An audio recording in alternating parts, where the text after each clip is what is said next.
Potencias activa, reactiva y aparente.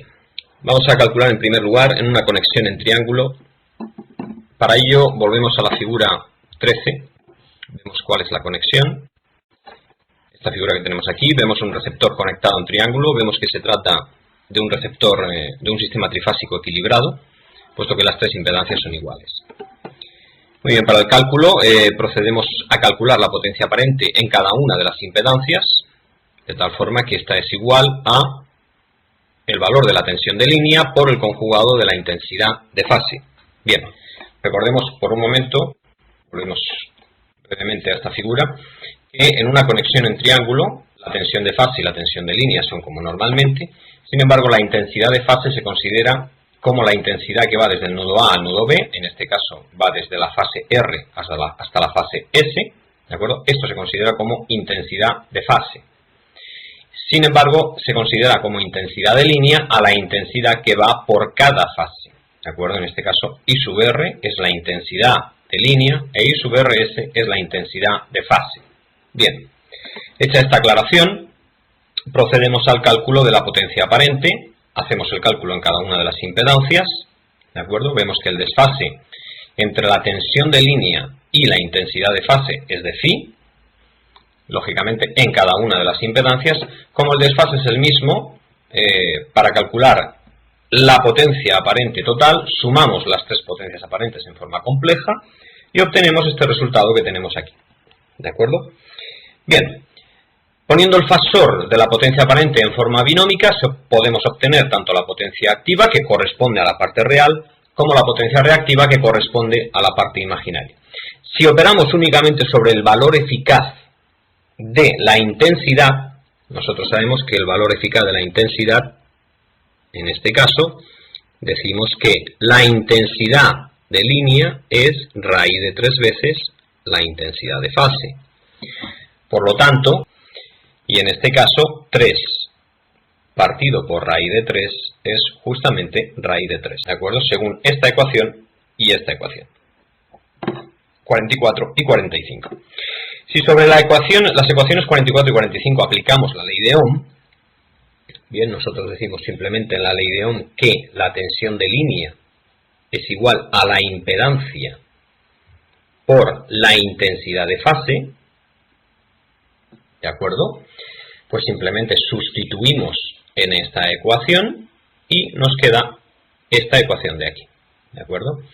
Si tenemos en cuenta que z por el coseno de phi es igual a la parte resistiva de la impedancia y que z por el seno de phi es igual a la parte reactiva de la impedancia, pues simplemente sustituimos y podemos expresar la potencia activa y la potencia reactiva en función de la resistencia y en función de la reactancia.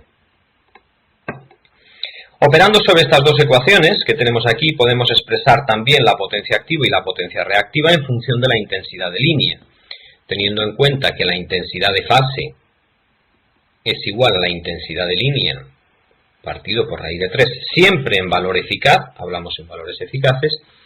Podemos sustituir de tal forma que al elevar al cuadrado, nos queda que esto es igual a la intensidad de línea al cuadrado partido por raíz de 3 al cuadrado, que es 3. Este 3 con este 3 se va, de tal forma que la potencia activa total, atentos porque esto es la potencia activa total, puede ser expresada como el valor de la resistencia por el valor de la intensidad de línea elevado al cuadrado. Igual sucede con la potencia reactiva. La potencia reactiva puede ser expresada en función de la intensidad de línea y en función de la reactancia, según la ecuación 49. Muy bien.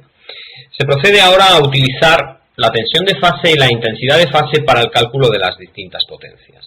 Muy bien, pues aquí simplemente lo que hacemos es, en valores eficaces, nosotros sabemos que la tensión de línea es raíz de 3 veces la tensión de fase, mientras que la intensidad de fase es la intensidad de línea partido por raíz de 3 en valor eficaz. Siempre, por supuesto, estamos hablando de un sistema trifásico equilibrado.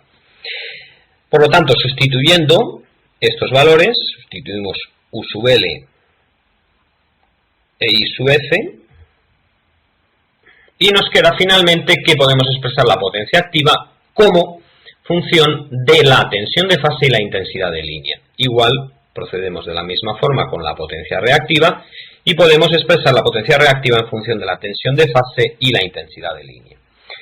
A continuación podemos proceder al cálculo de la potencia aparente total en función de la tensión de fase y la intensidad de línea. Simplemente desarrollamos la ecuación, sabemos que la potencia aparente es igual a la potencia activa más la potencia reactiva, parte real más parte imaginaria. Hacemos el cálculo correspondiente, llegamos a esta expresión de aquí y finalmente podemos expresar la potencia aparente total también como 3 veces el fasor de la tensión de fase por el conjugado de la intensidad de línea, por el fasor del conjugado de la intensidad de línea. Muy bien. Vale, se puede comprobar en la figura 15 que el desfase entre la tensión de línea y la intensidad de fase es igual al desfase entre la tensión de fase y la intensidad de línea. Vamos a ver esto en un momentito aquí.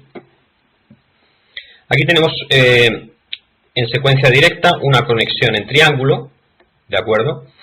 URS es la tensión de línea, UR es la tensión de fase, IRS es la intensidad de fase e I sub R es la intensidad de línea. Si nosotros calculamos el ángulo entre la tensión de línea y la intensidad de fase, podemos comprobar rápidamente que ese ángulo es el mismo que el ángulo entre la tensión de fase y la intensidad de línea, ¿de acuerdo? Siendo ese ángulo phi, el valor de phi. Bien, volvemos y procedemos al cálculo de las potencias en conexión en estrella. Aquí es mucho más sencillo, puesto que lo único que influye, lo vamos a ver con un receptor conectado en estrella, aquí solamente tenemos tensiones de fase, U sub R, U sub S y U sub T, puesto que la tensión de fase entre este nudo de aquí y tierra es U sub R, U sub S y U sub T. Y solamente tenemos intensidades de fase, en este caso en conexión en estrella, I sub R, I sub S e I sub T se denominan como intensidades de fase. ¿De acuerdo? Por lo tanto, aquí solo tenemos magnitudes de fase. Bien. Procedemos al cálculo, como en el caso anterior, lo hacemos en cada una de las impedancias y vemos que el valor de la potencia aparente en la impedancia en cualquiera de ellas pues es el valor de la tensión de fase por la intensidad de fase. Bien, en este caso he querido mantener el valor I sub L como intensidad de línea, aunque realmente en estrella es intensidad de fase, pero bueno, vamos a mantener el mismo criterio que en la conexión en triángulo. Vemos que en este caso la intensidad en la potencia aparente es la tensión de fase por la intensidad de línea. Bien, siempre recordando que lo que estamos haciendo en esta ocasión es equiparar a la conexión en triángulo denominando a I sub R, I sub S e I sub T como intensidad de línea, al igual que hacíamos en el triángulo. Bien. Por lo tanto, sumando las tres, podemos obtener la potencia aparente total como 3 veces el fasor de la tensión de fase por el conjugado del fasor de la intensidad de línea, que en este caso coincide con la intensidad de fase. Podemos poner directamente el fasor de la potencia aparente en forma binómica y vemos, podemos ya obtener directamente la potencia activa como la parte real de la potencia aparente, que es 3 veces la tensión de fase por la intensidad de línea, que coincide con la intensidad de fase por el coseno de phi, y igualmente con la potencia reactiva. Aplicando sobre estas dos ecuaciones la ley de Ohm, como hemos hecho en el caso anterior, podemos expresar la potencia activa en función de la resistencia. Recordemos que Z por coseno de phi es igual a la parte resistiva, mientras que Z por el seno de phi es igual a la parte reactiva. ¿De acuerdo? Aquí simplemente lo único que hemos hecho es decir que la tensión de fase es igual a Z por la intensidad de línea o de fase, y en este caso es la misma, como hemos dicho. Bien, y aquí pues exactamente lo mismo, ¿vale? De esa forma, en una conexión en estrella se queda expresada la potencia activa total en función de la resistencia de la impedancia y la potencia reactiva total en función de la reactancia de la impedancia.